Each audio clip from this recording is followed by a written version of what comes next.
जीवन के बंधन यही प्रिय कर मानत सो भग नरक निधान तहाँ जाए जीव रति करत अंतव सोई ठीक जानो नारी नरक है निश्चय बंधन माय ना जाने मन काय को तमा दर जाय भग आदि कुछ पास लो घोर नरक की खान जो नर तहवा रमत है सो जियत ही नरक समान विष्ठा नरक भोग हया भग जो भया निर्माण क्यों नहीं जानत चित क्यों धावत जान चरम कुंड दुर्गंध डिंड भग सो नरक बखान देव दैत्य और नर सकल खंड्यो सबन को ज्ञान देह नरक महाघोर में पूड़ित सोड़ित जान निर्माण भय बड़वा मुखी भगमुखी तिरिया जान भीतर सब विधि नरक है बाहर की न सिंगार तू नहीं जानत बावरे ज्ञान विरोधिन नार क्यों नहीं जानत चित तू भग है बंधन रूप दुर्गंधित अतिशय मलिन जाय परत ते कुप ऐसो मलिन विचार ज्ञानिन ताग सो ताई जीवनित चाहे महाविडम्बन हो तत्र मूत्र जो रमत है देव दैत्य नर को ते निश्चय नर के गए संशय करो न अग्नि कुंड समनार्य घृत समान नर हो छूते पिघलित तुरत ताते वर्जित गुड़ महुआ और दूध की तृतीया मदिरा जान चौथी मदिरा नारी है मोहा सकल जान मदिरा नारी कुटिलनी दो त्यागिए नींद अस्वस्थित करे चित को नरकदायिनी नींद नारी यंत्र न त्यागिया मोहित भयो निदान ते दिड बंधन में परे धृगता को सब ज्ञान नष्ट चित को करत है धात करत है नाश चिंता को उत्पत्ति करत नारी रहत जो पास सर्वत्र चित्त को रचिए कहूँ जाने नहीं पाए सो ज्ञानी दृढ़ जगत है जाहि नार नहीं खाए बरसत में गया खंड विधि हरिहर भाई हम बैठे गिरी कांदरा कोई न आवत पान खग कुल मृग कुल रहत बन सोई हमारे मीत भादो रात अंधरिया नहीं कहो की निर्भय निज पद में रहे सर्प सिंगलिय साथ कहाँ ग्रामपुर पाटन कहाँ धनिक निरपना कोई न हमारो जगत में नाम काउ के मीन सतसंगति प्रताप बल रहे मोह गढ़ जीत धारा बरसे मेघ की घट में बरसे प्रेम हम बैठे आनंद में रात दिवस नहीं नेम ऊपर चमके बिजुली घट में ज्ञान प्रकाश अनहद गरजे मेघ जो छूटी जगत की आस घट आनंद धारा बहे ऊपर बहे जो नींद मोय हर्ष नहीं सो कछो चौदिस बहे समीर पपिया पीऊ पीऊ करत है चौदिस को कतमोर हम बैठे आनंद में सुनत सुनते सोर यही विधि वर्षा बीत ही आई शरद अन्याय निर्मल बादल हो गए चौदिस फूली का देखी शरद की चांदनी उत्तम शिला अपार निर्मल जल सरितान को हरियारण ब्याह भूख लगी तब मांगी वो भीख अनेक बार भक्षण कर सरितान को नीर पीजिए सा नींद लगे तब सो उत्तम थल एकांत ओढ़ी गुदरी इंद्र ज्यों वृत्ति करिए निरान चलन फिरन स्वच्छंद सो काहू की नाही आज। राजा रंक समान है रहे न काहू के पास। शमशान की तो ओढ़े गुदरी की तो बिछावे घास। शरद निशा की चांदनी चौदिस करत बिहार। भूमि शयन बल कल बसन कंद मूल फलहार। बीत सी भांति सो आयो सरस बसन। आवाटे सुफूल शोभित बंदरसन।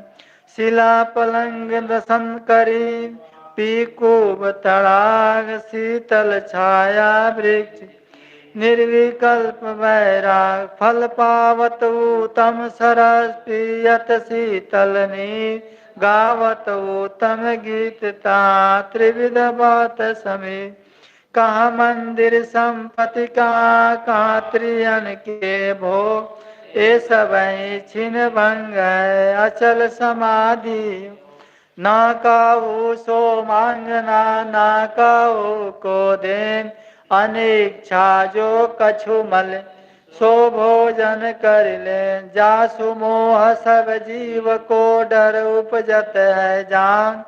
सो देहि छिन भंग है ठारे नाहि निदान।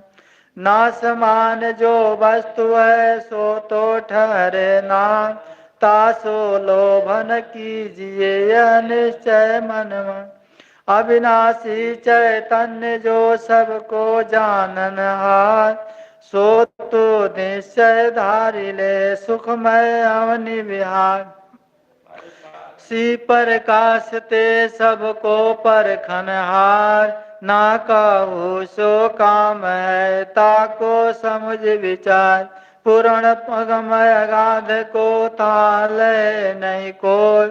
सो गुरु पारक ते निकट बिन गुरु कछ नहीं हो। रो तन मन धन सब पद पर खावन हार। इवि अनंत जो पति मरे बिन गुरु नहीं निस्तार। ये गुरु परख को बार बार कर जोड़। करन संशय हरन संत रूप प्रभु तोर। बंदी छोड़ कृपा विघ्न विनाशक नाम। अशरण शरण बंदो सविधि मंगल धाम। बंदो सन्मुख पार शीश भेंट धरवान। वचन उचारो बंदगी सत्य प्रेम साहेब बंदगी साहेब बंदगी। बोलिए सदगुरुदेव की जय। समाज की जय।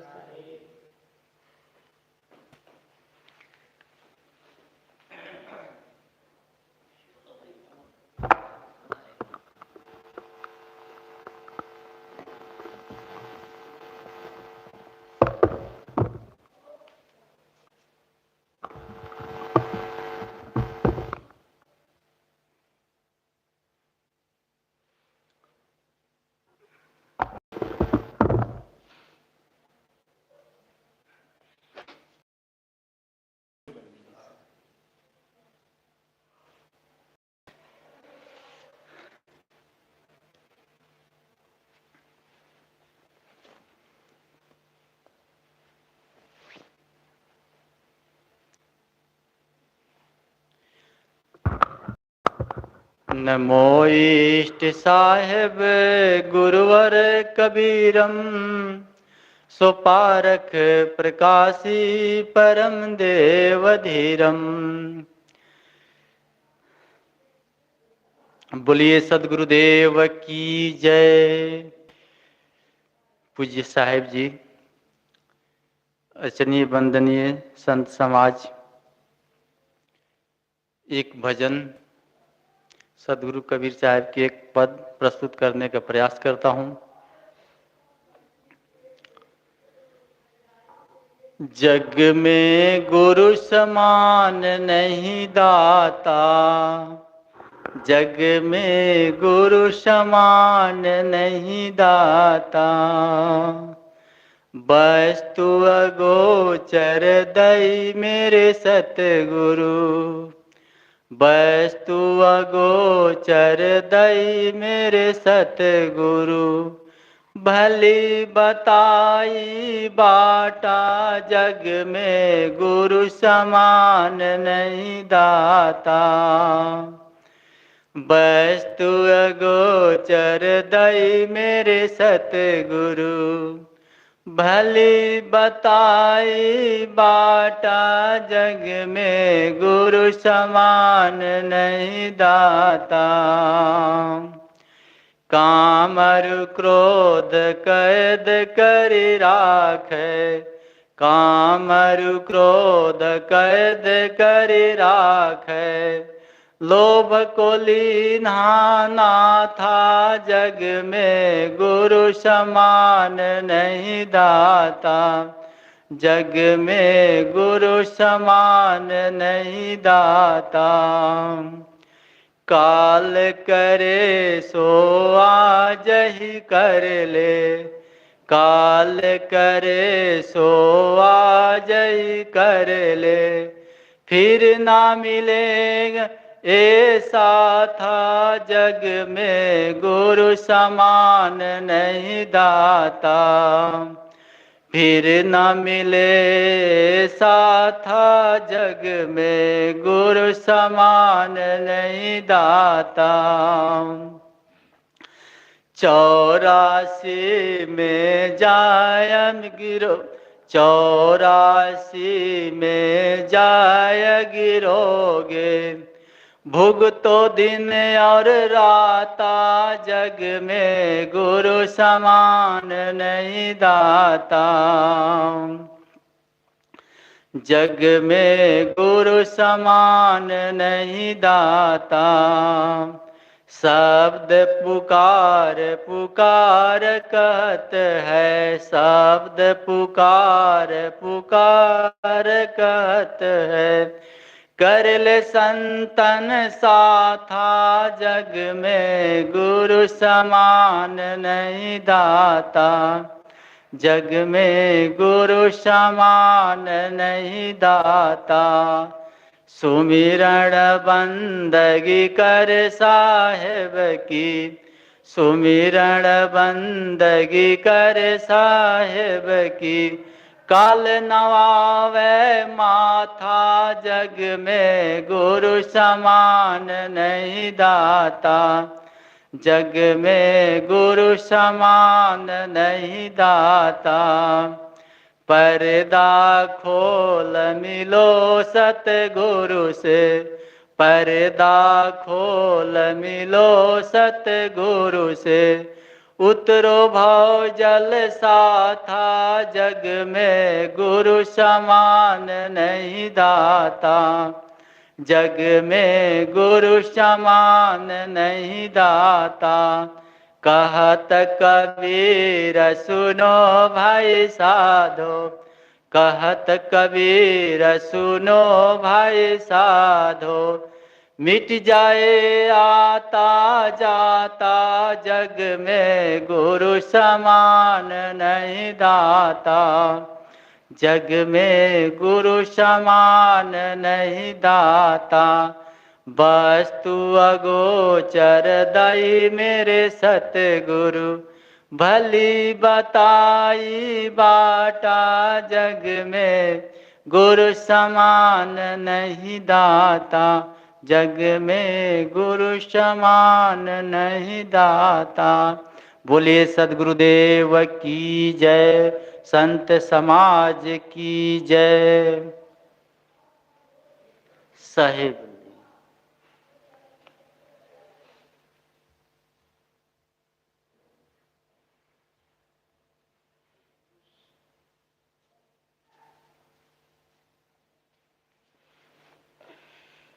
साहिब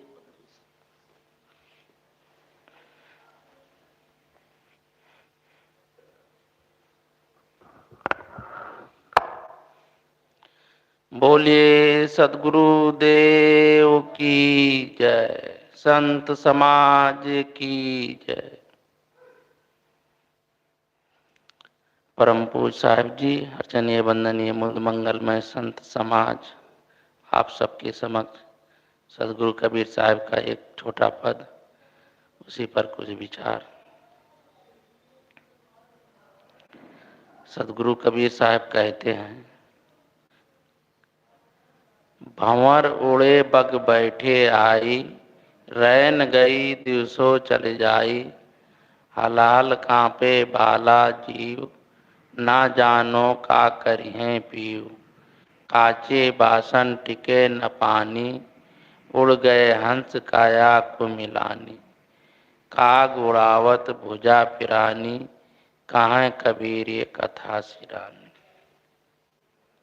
साहब कहते, भंवर उड़े बग बैठे आई, रैन गई दिवसों चली जाई।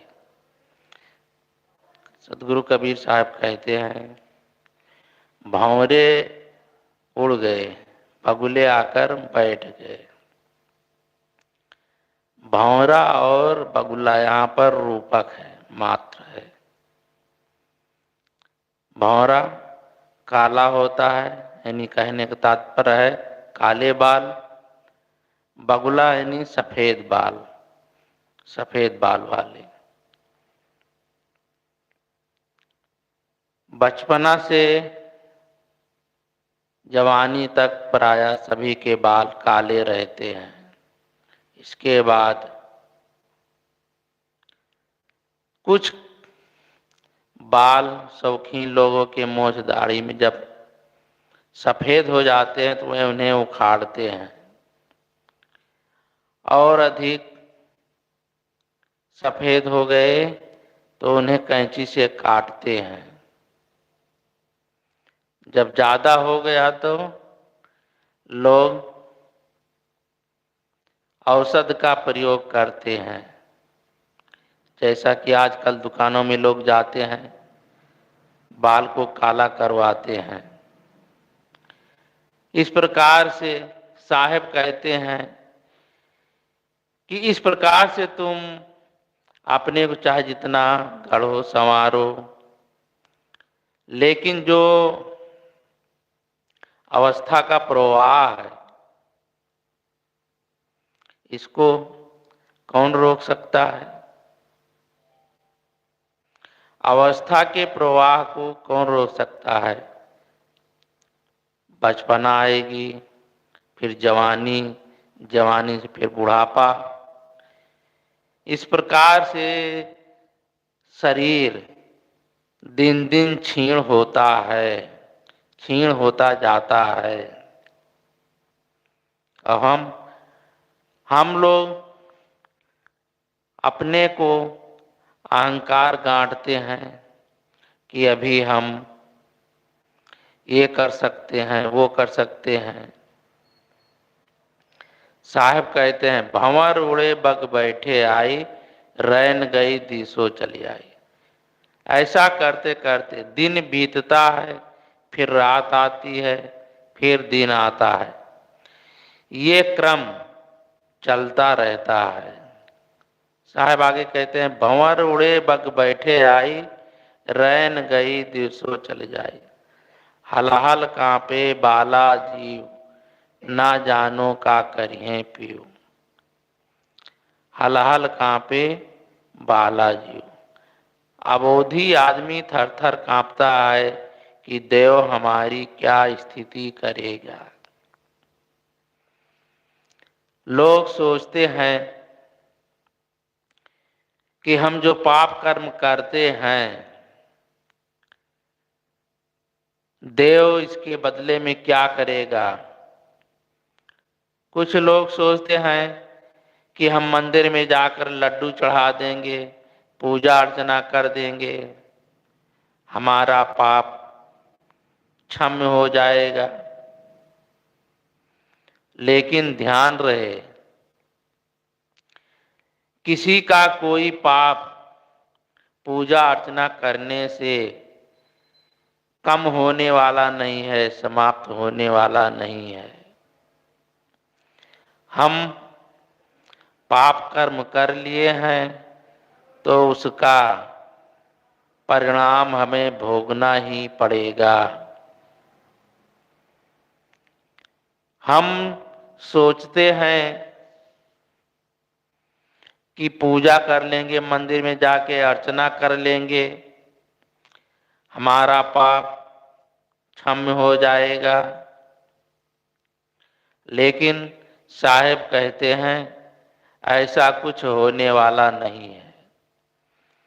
जब बड़े बड़े लोगों को अपने कर्म फल भोगने पड़े, साहेब कहते हैं आपन कर्म न मिटो जाई, कर्म का लिखा मिटे धो कैसे, जो युग कोटि सिराई। गुरु वशिष्ठ मिल लगन सुधायो, सूर्य मंत्र एक दीना, जो सीता रघुनाथ विवाही, पल एक संच न कीना। तीन लोक के कर्ता कहिए, बाल बंधो बरियाई, एक समय ऐसी बनी आई, उन्हु अवसर पाई। नारद मुन को बदन छुपायो, कीन्हो कपकु स्वरूपा, शिशुपाल की भुजा उपारी, आप भये हर ठूठा। पार्वती को बांझ न कहिए, ईश्वर न कहिए भिखारी, कहाँ कबीर कर्ता की बात है, कर्म की बात निनारी। साहेब कहते हैं आपन कर्म न मिटो जाए। भला कर्मों का लिखा हुआ कैसे मिट सकता है? चाहे करोड़ों युग बीत जाए, लेकिन कर्मों का लिखा हुआ नहीं मिट सकता।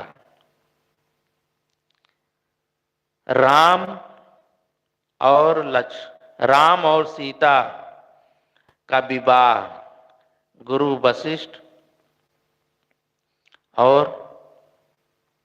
गुरु वशिष्ठ और विश्वामित्र तथा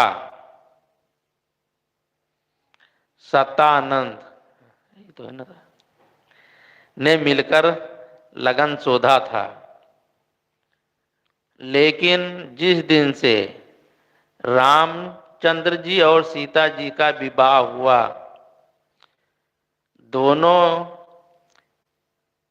एक पल भी चैन से नहीं रह सके। सीता जी की शादी होती है,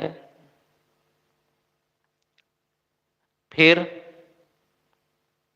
रास्ते में ही परशुराम उन्हें चुनौती देते हैं। फिर वन में जाते हैं, 14 वर्ष के लिए वनवास हो जाता है। वन में नाना कष्ट सहती हैं सीता जी। रावण ले आता है अशोक वनिका में, वहां नाना तरह की कष्ट झेलती हैं। जब सीता जी वापस अयोध्या आती हैं 14 वर्षों के बाद, रामचंद्र जी जब वापस अयोध्या आते हैं, लंका से जब वापस आते हैं, अयोध्यावासी ताना मारते हैं। तो रामचंद्र जी सीता को फिर लक्ष्मण से कहते हैं इन्हें जंगल में छोड़ आओ। उस समय सीता जी कहती हैं कि मेरा विधाता रूठ गया है। सीता जी भी विधाता की बात करती हैं। जिन्हें जगत जननी कहा जाता है, वह भी किसी विधाता को याद करती हैं। वह भी किसी विधाता को याद करती हैं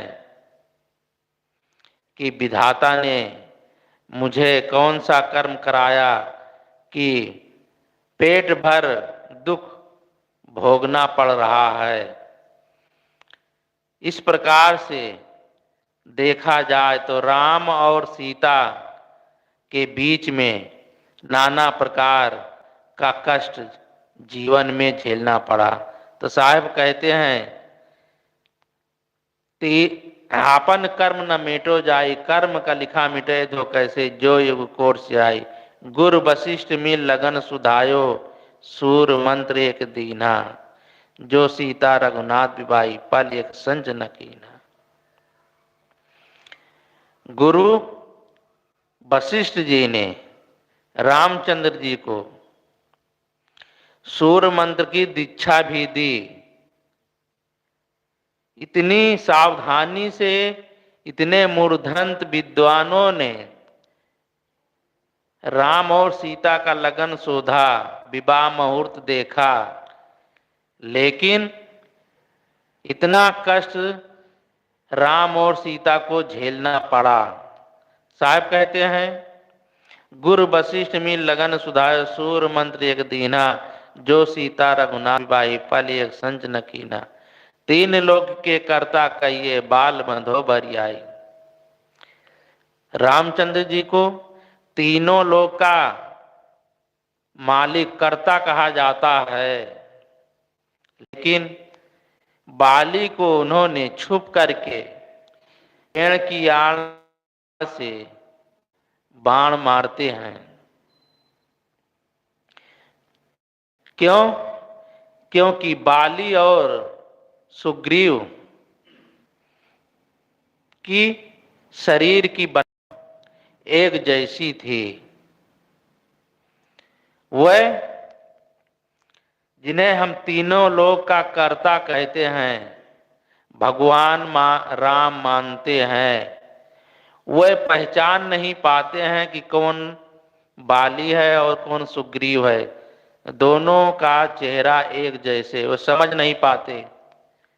वह सुग्रीव के गले में हार पहनाते हैं और फिर दोबारा लड़ने के लिए भेजते हैं। फिर बाद में पेड़ के आड़ से होकर के रामचंद्र जी बाली को बाण मारते हैं। तो इस प्रकार से जिन्हें हम भगवान कहते हैं, जिन्हें कर्ता धर्ता मानते हैं, वह भी नहीं पहचान पाते कि कौन बाली है कौन सुग्रीव है। इतना भेद नहीं जान पाए और आज उन्हें संसार पूजता है, अपना इष्ट मानता है, अपना इष्ट मानता है। उन्हें आज सारा संसार कहिए कि उन्हें भगवान के रूप में मानता है, लेकिन वह भी नहीं समझ पाते हैं। साहब कहते हैं, तीन लोक के कर्ता कहिए, बाल बंधो बरियाई, एक समय ऐसी बनियाई उन्हों अवसर पाई। नारद मुन को बदन छुपायो, कीन्हो कप को स्वरूपा। नारद मुन को बदन छुपायो, कीन्हो कप को स्वरूपा। शिशुपाल की भुजा उपारी, आप भये हर ठूठा। नारद एक बार स्वयंवर हो रहा था, तो स्वयंवर में नारद जी विष्णु भगवान से विष्णु भगवान का रूप मांगते हैं कि तू आप अपना हमें जो आपका रूप है वो हमारा वैसे रूप बना दीजिए। फिर उस स्वयंवर में जो युवती थी वो जयमाल लेकर के घूमती थी, तो नारद कभी इधर जाके उसके आगे होते, कभी उधर दाएं बाएं ऐसे घूमते हैं। तो कुछ देवगण उन्हें कहते हैं कि तुम अपना मुख पानी में तो जाके देखो, मुक्का जैसा बंदर लिए। इस प्रकार से नारद जी विष्णु भगवान को श्राप दे देते हैं कि एक दिन तुम पत्नी के लिए वियोग में रोगे। तो इसीलिए जब सीता जी को रावण ले जाता है तो रामचंद्र जी घास फूस से पूछते हैं, जंगलों में पेड़ पौधों से पूछते हैं, हे खग हे मृग हे मधुकर श्रेणी, तुम देखी सीता मृग नैनी। इस प्रकार से रामचंद्र जी घास फूस में पेड़ पौधों से पूछते हैं, जिन्हें हम तीन लोक के मालिक कहते हैं, वह भगवान आज एक नादान की तरह पेड़ पौधों से पूछते हैं। अब उस समय चाहे ना पूछे हों या पूछे हों, लेकिन गोस्वामी जी अपने मानस में उन्हें पूछवा देते हैं।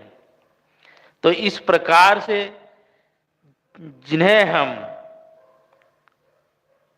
अपना इष्ट मानते हैं, भगवान मानते हैं, जब उन्हें दुख भोगना पड़ा तो हम सब किस खेत के मूली हैं। साहब कहते हैं, का भंवर उड़े बग बैठे आई, रैन गई दिशो चली आई, हल हल कांपे बालाजी, ना जाने का करी है पियो। अबोधी आदमी थर कांपता है कि देव हमारी क्या दशा करेगा। हम जो पाप कर्म करते हैं तो उसका भी फल हमें भोगना पड़ता है। साहेब आगे कहते हैं, हल हल कांपे बालाजी, ना जाने का करिए पियो, कांचे बासन टिके न पानी, उड़ गए हंस काया को मिलानी। काचे बासन टिके न पानी, कबीर साहब कहते हैं, जैसे मिट्टी का कच्चा घड़ा है, उसमें कब पानी टिकने वाला है, उसी प्रकार से ये हमारा शरीर है, एक कच्चे घड़े के समान है। कब नष्ट हो जाए,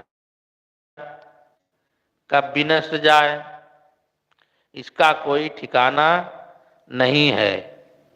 हम अहंकार करते हैं इस शरीर का, इस शरीर को इतना खिला पिला कर हष्ट पुष्ट बनाए रखना चाहते हैं, और शरीर को चलाने के लिए तो ये सब करना ही पड़ता है। लेकिन हम इतना अहंकार कर लेते हैं कि हमें यहाँ सदैव बना ही रहना है।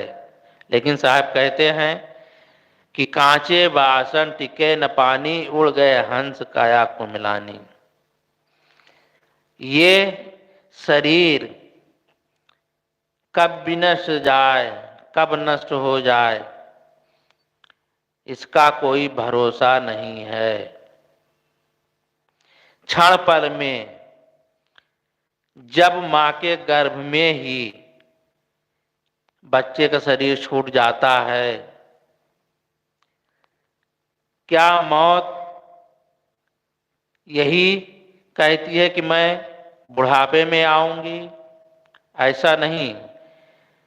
जवानी में लोग मरते हैं, बचपना में लोग मरते हैं, बुढ़ापा में तो मरते ही है। मौत कब आ जाए, किस समय आ जाए, कब आए, कैसे आए, ये कोई नहीं जानता। साहब कहते हैं, ये जो तुम्हारा शरीर है कब नष्ट हो जाए, कब कुम्हला जाए, इसका कोई भरोसा आशा भरोसा नहीं है। कांचे बासन टिके न पानी, उड़ गए हंस काया को मिलानी। जब इस शरीर से जीव निकल जाता है तो ये काया, ये शरीर कुम्हला जाती है, चेष्टाहीन हो जाती है। कांचे बासन टिके न पानी, उड़ गए हंस काया कुम्हलानी। काग उड़ावत भुजा पिरानी, कहाँ कबीर ये कथा सिरानी। काग उड़ावत भुजा पिरानी। साहब कहते हैं, कोई आदमी हो और वो द्वार पर बैठे बैठे ढीला लेकर, पत्थर लेकर कौवे को उड़ाता हो और ऐसा करते करते वो बूढ़ा हो जाए तो उसका जीवन निरर्थक ही माना जाएगा। इस प्रकार से हम साथी ने उसके कहा, वो जो महात्मा जी पेड़ की जड़ के पास बैठ के सोचता रहे हैं ना, वो जुक्ति उन्होंने ही बताया। वो बच्चा दौड़े दौड़े गया, महात्मा जी के चरणों में लेट गया। महात्मा ने कहा, बेटा क्या बात है, क्यों घबराए हुए इतना? कवि ने लिखा इसी पे, फकीरों की झोली में, फकीरों की झोली में होता है बहुत कुछ, फकीरों की झोली में होता है बहुत कुछ, लेकिन देते हैं कब? जब देख लेते हैं बहुत कुछ। फकीरों की झोली में बहुत कुछ खजाना भरा हुआ है, लेकिन जब देखते हैं कुछ अधिकारी है तब उसको देते हैं।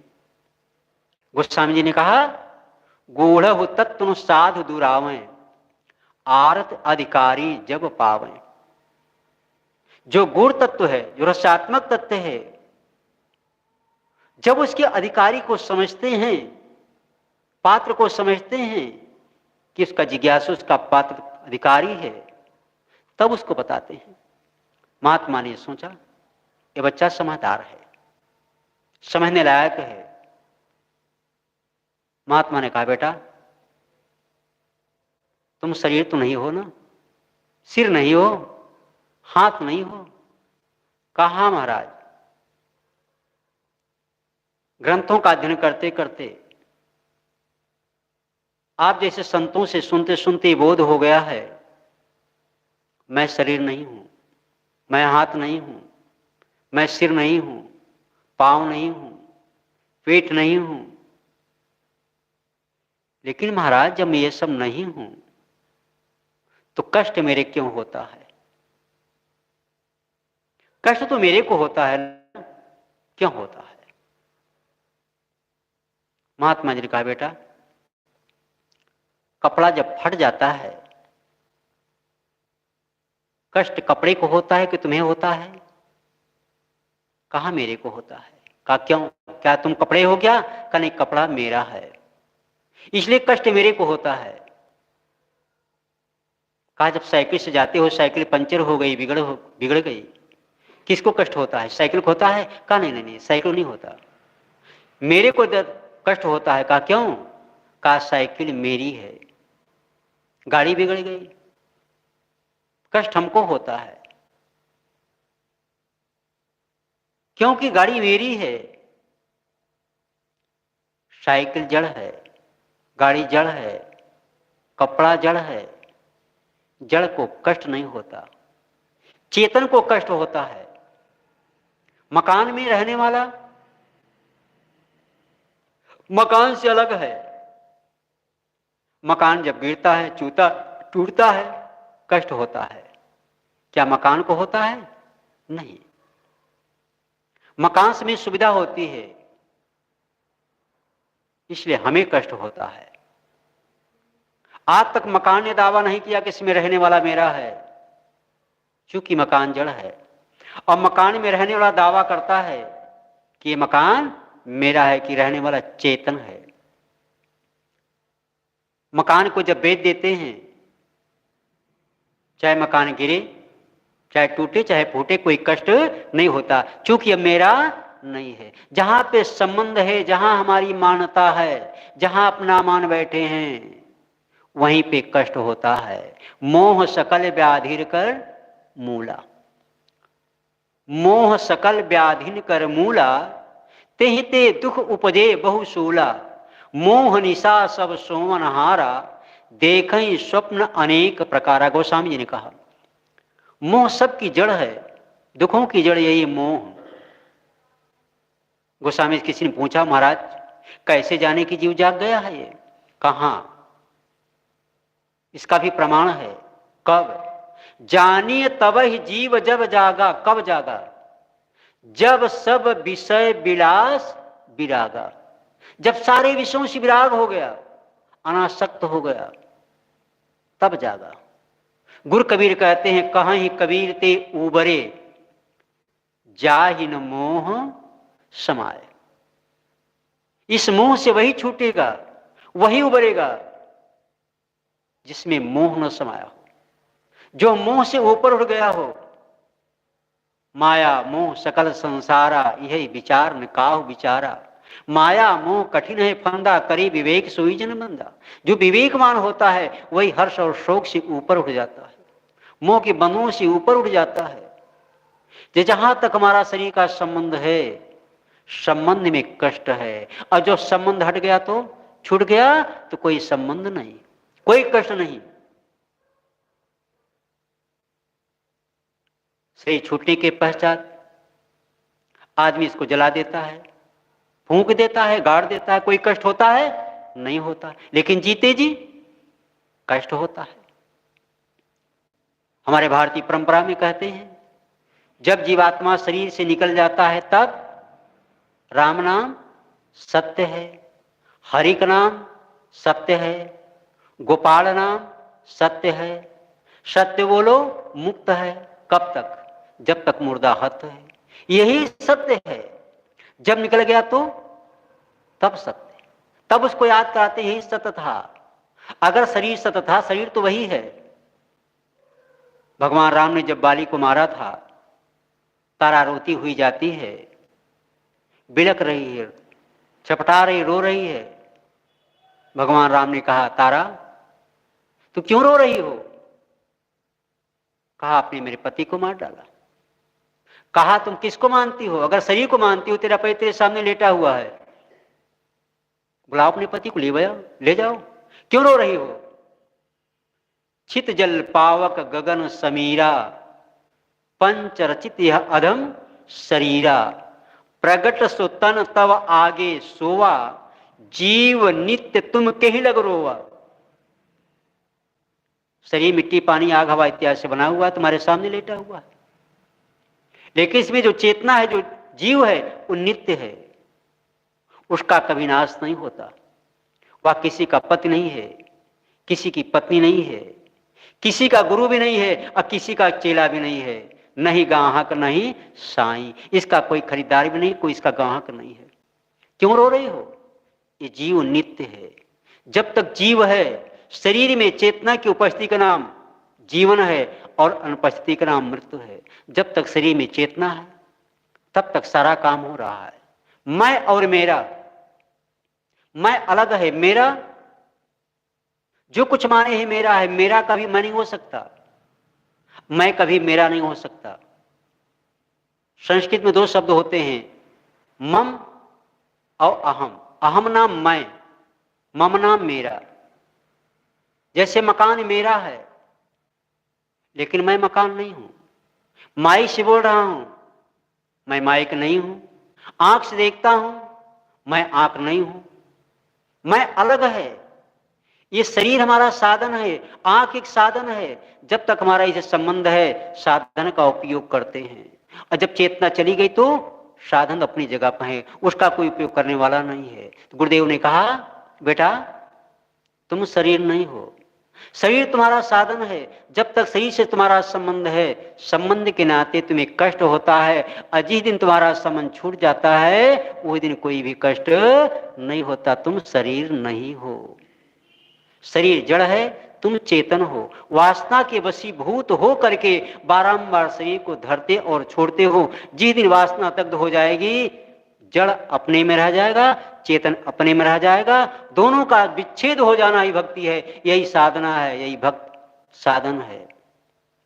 उसी को अलग करने के लिए हम लोग साधना में लगे हैं, ताकि हमारा संबंध का विच्छेद हो जाए।